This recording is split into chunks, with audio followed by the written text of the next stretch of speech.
Yeah, I think we're set up. Uh, Super. Yeah, and I can see it live. It's streaming. So, Dylan, are you going to be doing the introduction or? No, no, this is your show, as they say. All right, let's begin then. Um, Hello everyone, and welcome to the NFT Analytics Workshop. Well, first and foremost, yeah, I would like to express the sincere gratitude for the organizers for the effort and making this event a reality. My name is Boris, and it's a privilege to be a part of Footprint Analytics and be talking with you today. With experience in the analytical field as a um, as a and also with the previous experience in data science, I think it's very important to make data-driven decisions, especially in the NFT space. And that's what today's workshop is going to be about. Let me quickly, yeah, mention the chapters that I'm going to be covering today. So we'll start by, But one thing, BG, let's yeah, just give an overview over here uh-huh. because a lot of our holders use things like NFT Go and Nerds and other products, both free Mhm. and paid for, even Magically and Blur and stuff. Why we are bringing you Footprints Analytics is because unlike these other tools that we've got at our disposal, where you can kind of see certain, buy trends and stuff like that, BG Analytics is much more of a buffet option, right? You are going to get the option to input search criteria that's important to you. And that's why I thought it was so important, to bring them on, because no one's really done that in a big way yet, right? You can see maybe trait dot and stuff like that, but I really like this kind of buffet option that if you know what you're looking for, right? Pearl, when he's doing research reports, we often want to see something useful like how did membership tokens do in their first 2 months versus afterwards, right? So if you know what you're looking for, this is a really kind of cool set of tools that they're going to be putting out versus so many of the other analytical tools are basically offering you what everyone generally wants and maybe just doing it a little bit better or a nicer UI or something. Is that a fair way of putting it, BG? Exactly, yeah. I'm going to be opening it more details a little bit later, but yeah, thanks a lot for an introduction, Dylan. Yeah. Super. Right. Let us come back to the contents then. So, in order to perform the analytics, we should really understand the basics of blockchain technology and especially the way the data is stored on the blockchain. And of course, the limitations of this raw data that is stored within the runtime, especially within the historical data analysis context. Then I'm going to be introducing Footprint Analytics, a tool that probably, yeah, found this balance between flexibility and easiness of use. But again, a little bit more about it later. And finally, I'm going to be trying to extract valuable metrics for NFTs, and I'm going to be supporting like all those metrics by real charts and dashboard that are built within the tool that we're developing. All right, so in order to fully grasp the potential of blockchain technology, yeah, it's crucial to understand like how exactly the data is stored. So I'm probably not going to be telling you anything new, but still, let's go for the basics. A blockchain is a decentralized ledger. Everything is stored within blocks. Blocks consist of transactions, and probably referencing Ethereum as and not only Ethereum maybe, but like EVM compatible blockchains. Blocks also have the entities that are called locks and traces. Let us talk a bit more about it. So, like raw data that is stored within the runtime of blockchain comes in various forms. Again, it's locks. Just to give a short definition of each of them. So traces provide a low-level representation of smart contract of the internal transfer, whereas locks serve as a high-level communication mechanism between the smart contract and the external world, and it's usually like written within smart contracts. All the NFTs, collections, marketplaces, of course, the decentralized forms of their implementations within EVM are written in are implemented within smart contracts. So they all have locks. So it's all relevant for them.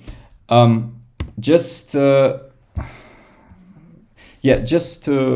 trying to reflect what we probably already like got used to what we're having on our platform, Footprint Analytics. This is on the left hand side. You can see the scan, the overview of the transaction, and you can see like all basic info about it. On the right hand side, you can see the same info that Footprint is storing, and that's the raw data basically. And why I'm making an emphasis on it, because raw data at the end of the day is a building block for everything. So blockchain doesn't store an entity which is, explicitly called NFT or collection or I don't know, staking protocol and etc. So that's really important to understand that everything is based, especially in the EVM world, on top of traces, locks, and transactions. Again, on our platform we have 3 of them. So locks, traces, transactions. So, but as already said, it's quite low level and it's really hard to work with. So each blockchain network, especially when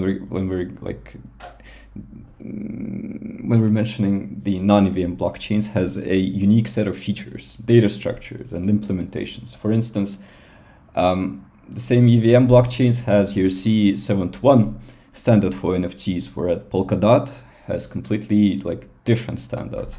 So nevertheless, at the end of the day, an effective analytical tool must have the capability to integrate those transactions within a separate entity, which is like aggregated view of different of this like abstracted entity called NFT transaction, for instance, and doesn't matter like how it looks in the raw form. Again, referencing the example with Polkadot and EVM blockchains, where implementation is completely different.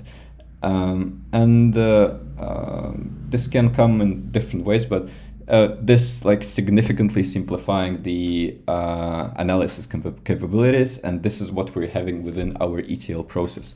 So again, like raw data is very powerful, but it may not be enough to provide a meaningful insight and good analytical experience. So this is where Footprint comes in.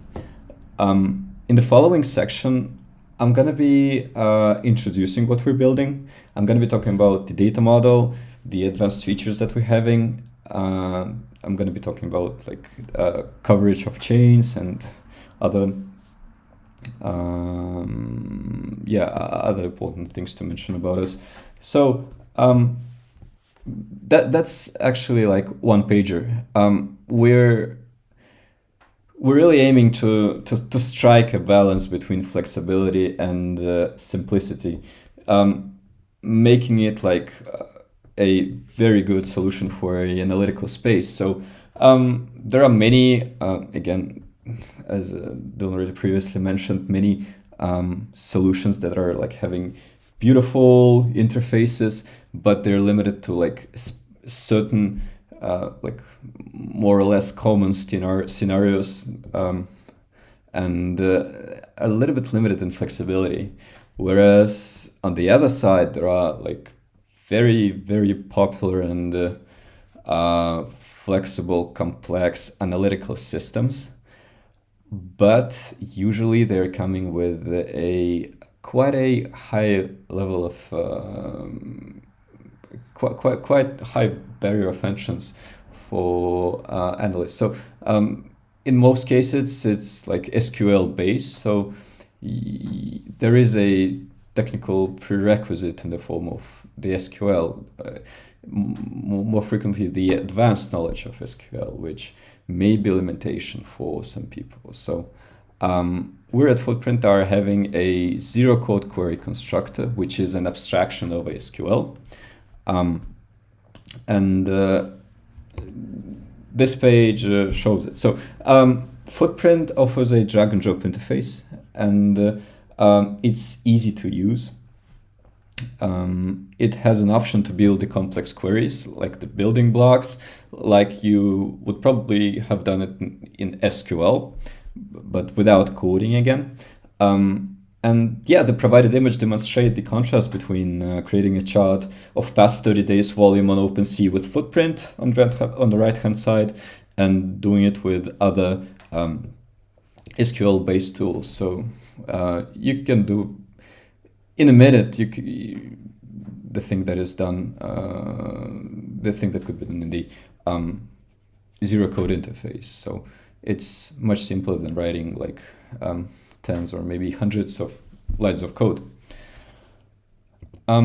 So a little rundown of what we offer. We cover 24 chains already, including, as I remember, 17 EVM chains, as well as some non-EVM chains like Solana, Bitcoin, Dogecoin. We also got like a ton of NFT collection covered, over 700,000 to be exact.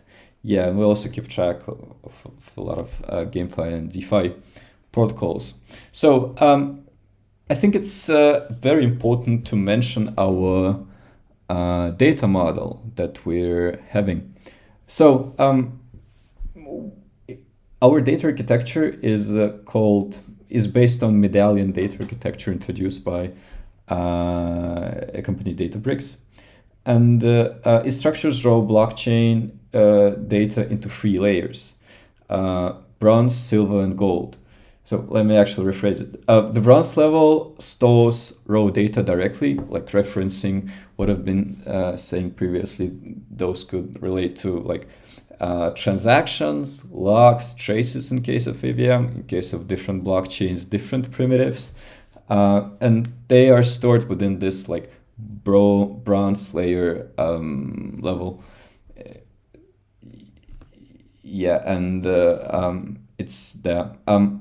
When it comes to silver level, we've designed this level so that it transforms the data by adding an additional value and filtering out unneeded information, or maybe bringing some semantics to it. So again, giving a specific example, there is nothing that is like explicitly indicated as an NFT within blockchain. Again, it's just a smart contract which implements some of the methods. And if you're calling this smart contract, this transaction can be considered as an NFT transaction. So if we're seeing that the smart contract is like of, for instance, your C721 standard, we're storing all its like raw data within bronze level, but when we're seeing that there is transaction associated with this particular smart contract, then we abstracted it to the entity that is called like NFT transactions table. So we're basically bringing sanity constraints, and that way, I think simplifying the analysis. So bringing like the capabilities to easily search what exactly you're looking for. Finally, when it comes to a gold layer, this is a business level data aggregation layer that provides statistical metrics like ready for analysis, and yeah, they usually answer domain specific questions. So this sophisticated data model provides a more comprehensive understanding of blockchain data because you're basically yeah. So again, we're having our database organized in the form of relational databases data model. So everything is stored within tables, and you can using the traditional methods such as and instruments such as like query languages like SQL, you can merge different tables and perform like really sophisticated and detailed analysis for your specific use case. So there is a great flexibility that could be achieved with our tool. So just to mention the footprint ETL, like the data transformation from raw data to like gold level data. Just reference this process for NFTs. Again, yeah, it involves taking like raw data from different networks and transforming it into more meaningful forms. Within the bronze layer, we got raw data, logs, traces. Within silver layer, we transform it into like abstracted sets of data, something like NFT transactions, for instance, as you can see here. Yeah. And finally, on certain schedule, we're like, calculating the aggregations so that users can easily like use our metrics straight away, basically. So that's a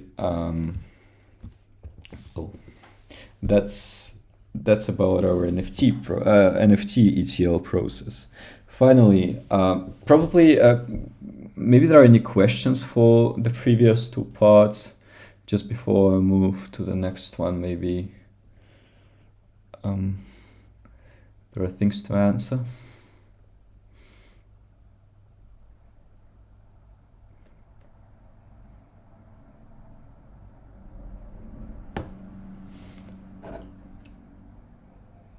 All right. So next I'm going to be talking about some metrics that can easily be obtained through this abstracted data that we store within our database. All right, so first metric would be quite obvious.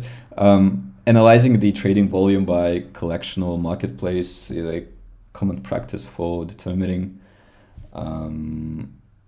like the entities on top pricing.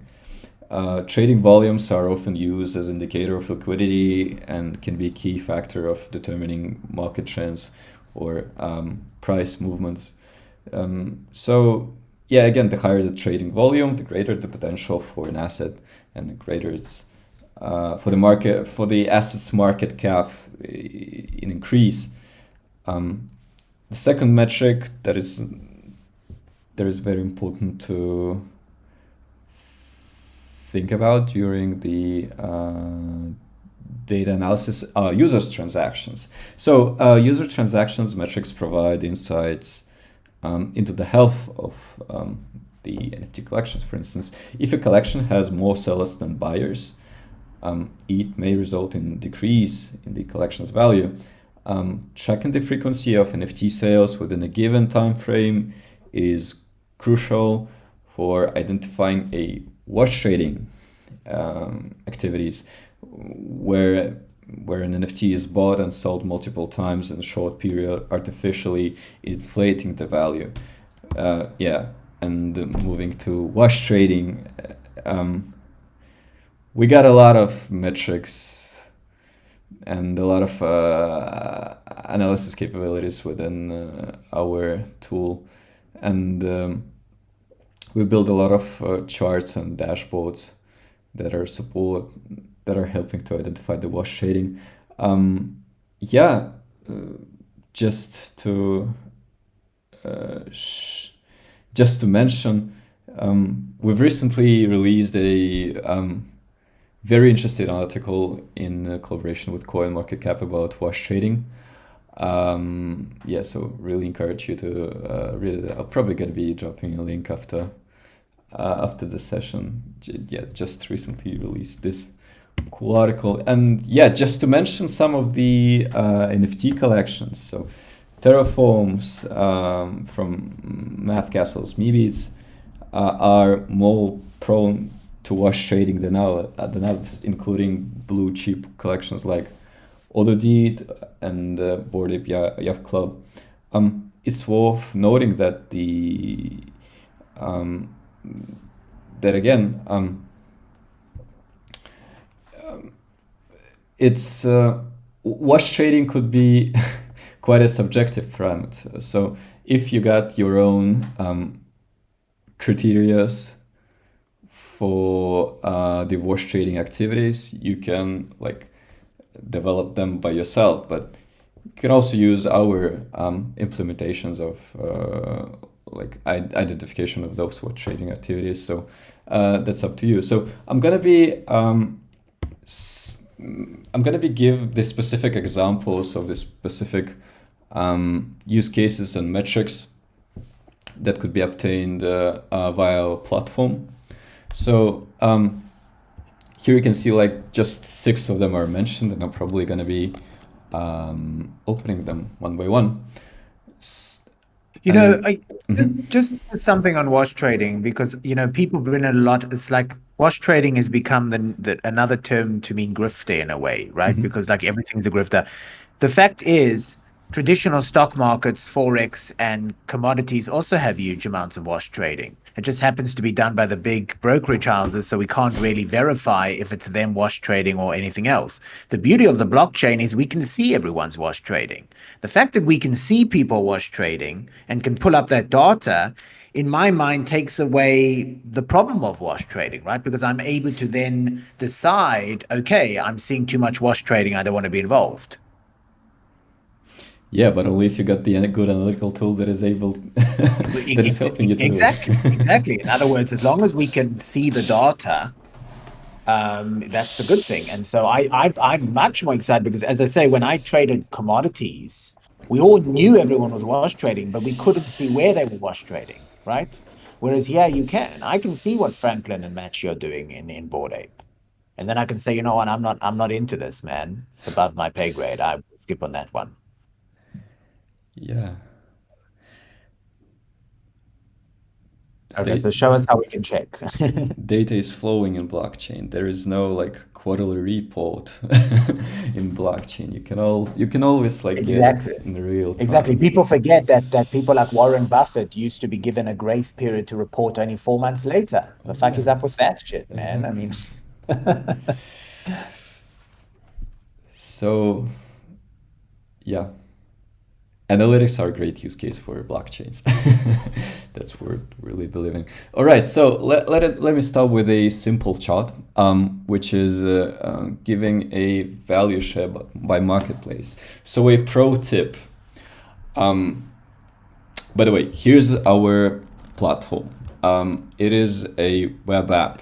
You can access it by an URL footprint.network. In order to create charts and dashboards, you should create your account. I'm not going to be going through this flow, but anyway, the website consists of two primitive entities, charts and dashboards. There could be several charts within a dashboard, and one chart could be used within several dashboards. So simple as it is. Yeah, and here's a chart that representing the value share by marketplace, NFT value share. And a pro tip from the beginning: every chart within our platform is built with a query language called SQL. That means that you're able to see the exact logic of how exactly this particular chart was constructed. So to do it, you have to open a chart. I'm already having this opened. On the right hand side, there is a preview button. Once pressing it, you're going to be having the same chart open, but within a construction view, not a reading view. But once it's loaded, you're going to be able to press the advanced button, which is really not the best naming, to be honest. There is, it's actually a big issue for us. So when you're pressing to advanced button, you will see like all-in-one zero code query constructor, and there's no like advanced about it. But a little insight, we're really struggling with naming of this button, and it's really like counterintuitive to press on it. But the recommendation from me and like from all our team, just don't be afraid to press it. All right, so once you press it, you are seeing like the whole logic of like how this particular chart was created. So let us like go step by step. We're taking the data that is stored within the table that is called NFT transactions. Afterwards, we are summing the value of the transactions, and we group it by marketplace. Marketplace Slack is just a how to say, a ID which is like humanly readable. So we're not like grouping by contract addresses. So that was Slack is. Finally, we simply sort by the sum. Once I press the visualize button, you'll usually receive the raw data in the form of the table. And consequently, this table could be presented in the form of a visualization. In our case, it's a pie chart. But we actually support more than 30 types of visualizations. I'm going to be going through other examples a little bit later, and you're going to be seeing more of them. But anyway, like for your specific case, they're probably a best visualization option. And yeah, I think with like all those options, you'll be able to find the appropriate one. So from this chart, yeah, we can see that OpenSea is taking leadership, and it looks rare. Actually, we can also we can actually make it better. Let us also group by chains and see how the trading volume differs within different chains. Yeah, we're gonna be bringing in another dimension, and I think it's gonna be more appropriate to choose another visualization for that case, because we're now building a three-dimensional chart. Again, in the raw form, we can still see the data in the form of the table. But you can also always visualize it. I've chosen the circle visualization. On the first level, we can choose, for instance, chain. On the second level, we could choose marketplace. Something went wrong. I'm sorry, something doesn't seem to be right.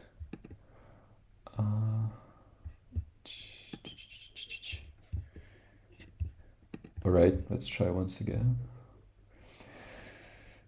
So yeah, I'm just trying to bring more aggregations within the query. Oh, again, some technical issues that are appearing.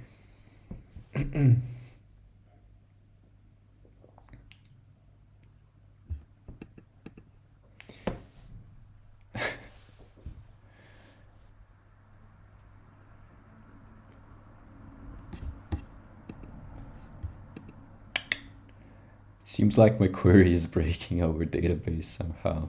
All right, yeah. If it's not loading now, I'm gonna be like switching to the next one. Unfortunately. All right, but hopefully next examples will work.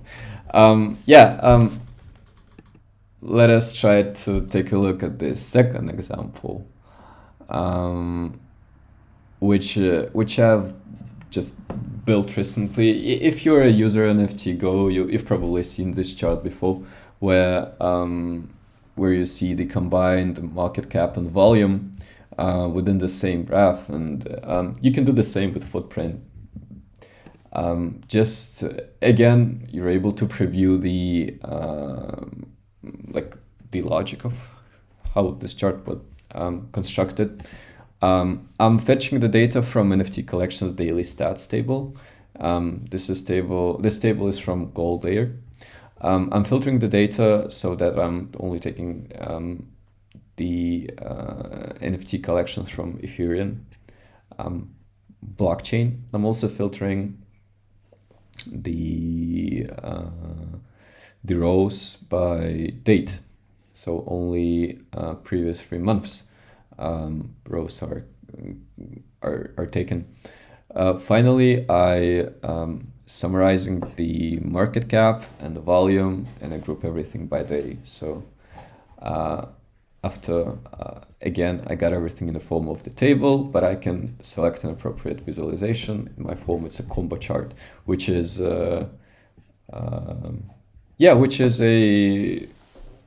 which is a great visual, and I guess commonly used. Right, I'm gonna be going to dashboards example. Again, dashboard is just a collection of the charts, and within one dashboard you can include multiple charts of different types. So this exact dashboard is called NFT market overview. So we've created it so you can simply access it and paste the address of the collection that you're analyzing. And once you do it, all the charts gonna be updated. Let me take CryptoPunks for instance, and try to. Oh yeah, here's an address. Try to paste it. Yeah, as you can see.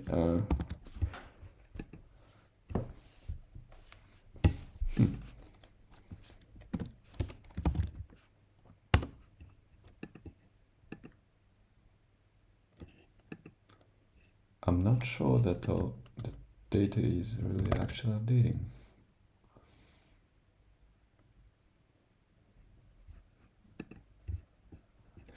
All right, seems like I picked up a broken dashboard. So yeah, Oh no, CryptoPunks is probably a problem anyway because it's not. yeah.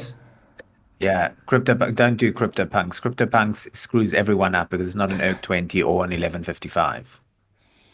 Well, I mean, you might if you can solve that problem, fantastic. But it's wrapped and unwrapped, and it's a mess. Let's see Bored Ape Yacht Club rather. right, I think there's a problem with the dashboard. I got another example. Maybe it could work there. Let me try, yeah, with the Bored Ape Yacht Club. I don't remember the address though.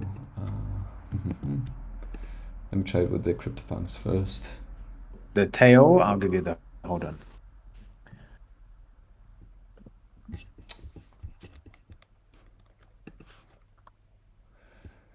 FatCats, we owe our whole livelihood to Bored Ape Yacht Club, so you can never show us too much of them. Yeah, I'll give you that. You need the contract address? Yep. Okay, here we go. Putting it in cafe text chat. So in the meantime, we got some data loaded for CryptoPunks collections. Got it.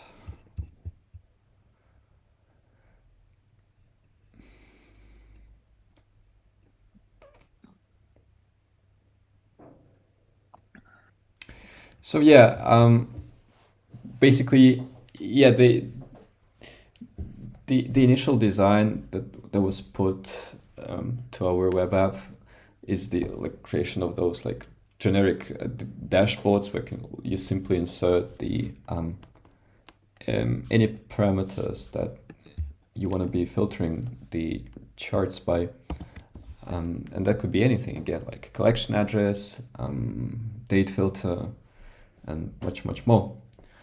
So yeah, I've tried to insert the Bored Apes Yacht Club. Let's see if it loads. Some of the charts already loading. We can see that within past 90 days, there were around 2,000 buyers and sellers. We can see the market cap chart, and I can keep on going through those different examples, but probably last my favorite one. I'm so proud of that because I was making it myself, and I really had to remember SQL to do it. I should mention that some advanced queries will require you to write code and SQL code, which is not that complex, and you shouldn't be afraid of it. The rarest NFTs in the collection is the chart that is made by me. I'm really proud of that.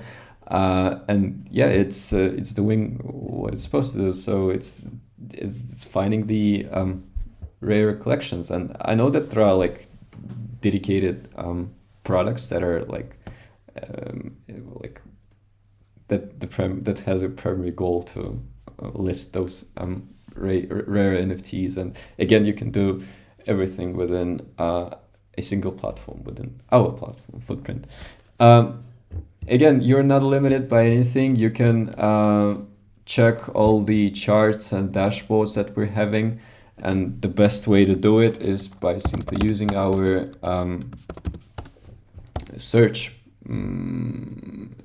mechanism. So you simply writing what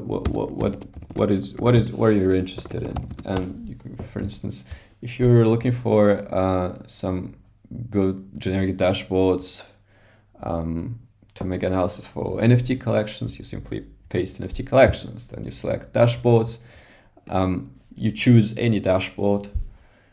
That one is outdated. NFT collections dashboard. Yeah, I think I was using this one. Let me try to find something new. NFT collection missing count. Interesting name.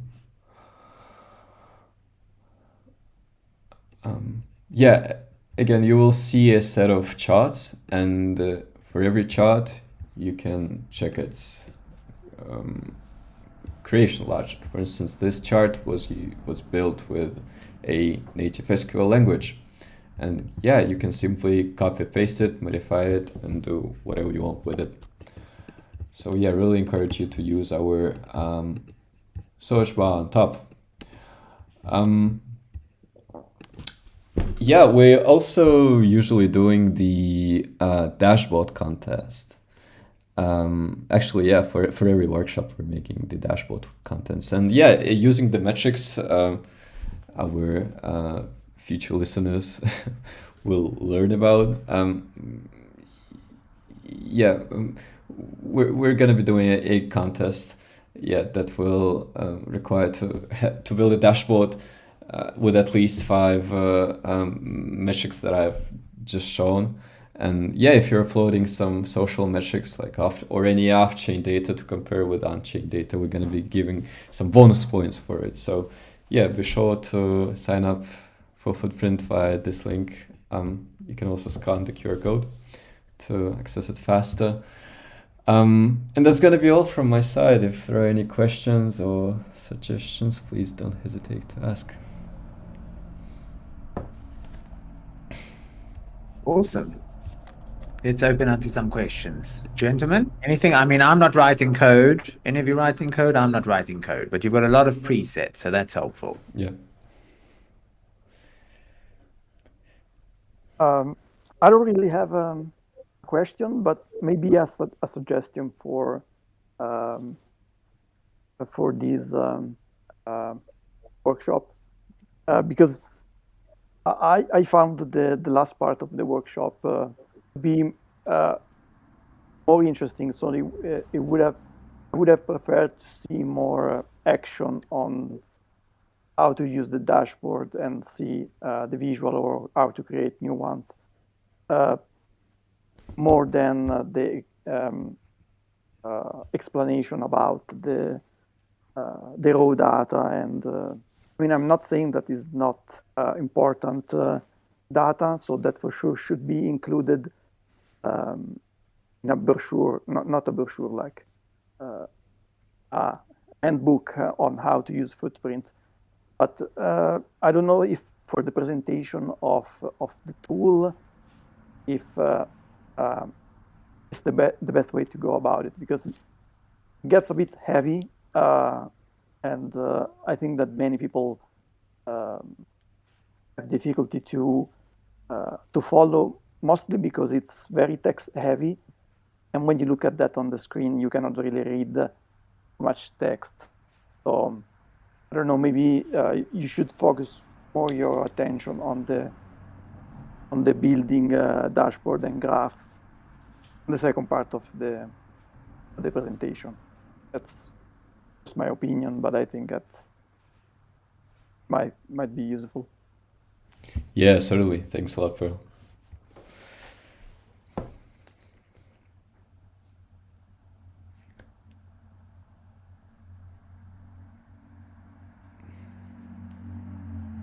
Any Wonderful. other questions? Anything else, gentlemen? Gula, Loco, Parker? So pretty much for what most people in our server will be using for, they can probably get away with the free version for now, right? Yeah, I think so. What did you say the limit is that they can kind of do a day or kind of thing?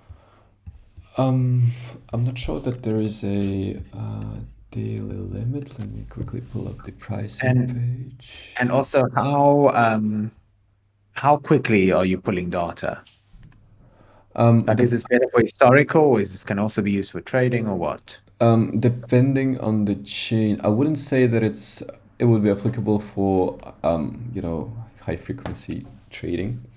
But as far as I'm concerned, we got around 3 to 4 minutes limitation latency for raw data.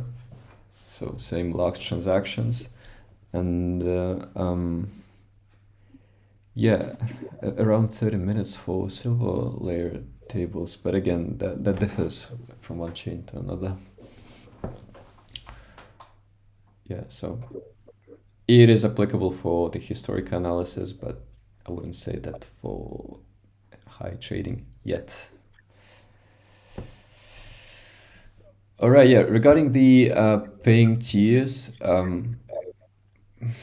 it's gonna be more than enough to start with a free version. So yeah, but if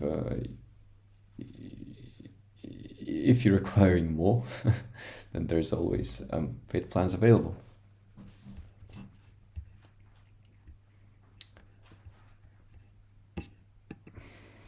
Wonderful.